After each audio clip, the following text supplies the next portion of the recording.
Today I want to talk about submission, and I want to tell you that there are fundamental principles that God already put in place in the Bible for us to learn how to do or how to be successful.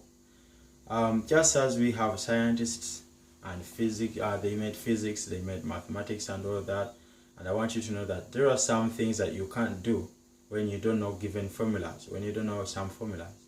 Like in physics, we have fundamental principles. I'll give you a quick example of this one. We have the Newton's laws of motion, and the first one says that a body continues in its state of rest or uniform motion in a straight line unless acted upon by an external force. This simply means that you can't work out Newton's you can't work out motion numbers that are related to motion when you don't know those principles.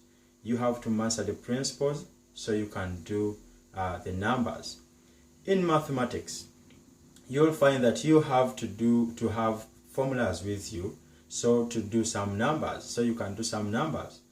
There are some numbers you can't do when you don't have the formulas.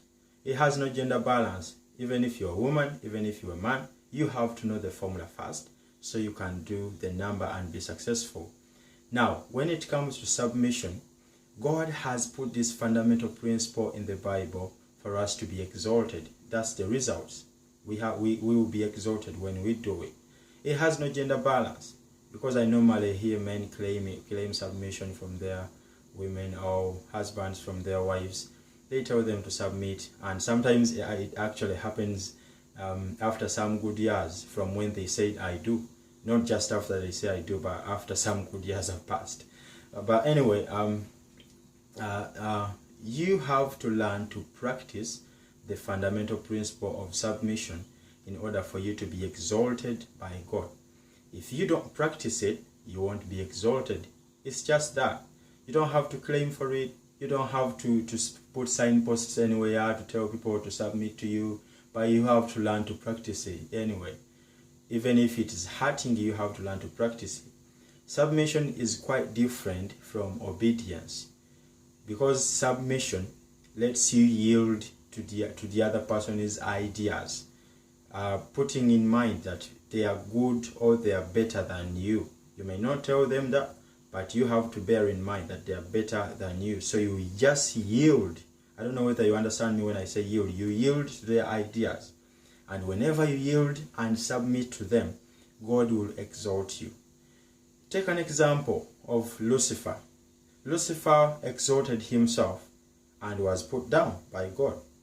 And Jesus submitted and came down and was exalted by God. You'll find that in Hebrews. And just as you find that Jesus was exalted after submission, it's the same that applies to us, because this is a fundamental principle. Being exalted or exaltation has nothing to do with prayer, with fasting and all that. But whenever you submit, God brings you, or God gives you exaltation in turn. So you don't need to pray for it. You don't need to fast for it. You don't need to claim it. You have to learn to practice it, just as you forced yourself to learn to practice some formulas in mathematics courses and physics courses. You learned to practice, you practiced, then you came up with a good knowledge about it, and then you started exercising it. So when you start exercising submission and you do it, you submit to people that are around you, you submit to your bosses, you submit to God, you submit to your pastors and everyone around you who is above you. Then in turn, God will exalt you. You submit to your wife, you submit to your husband. Amen. So this is just a fundamental principle. You can't do away with it. You can't do away with it, just as you can't do away with some formulas when practicing numbers or when doing exercises in given numbers. So you can't do away with submission if you want to be exalted by God. Don't claim it from your husband. Don't claim it from your subordinates at work. Don't claim it from anyone below you. But you learn to practice. You learn to practice it to all the people that are above you. Then in turn, God will let these people who are under your control to practice it to you in turn. Do you understand me? Thank you so much. I'll now have my breakfast. Thank you so much. Bye-bye.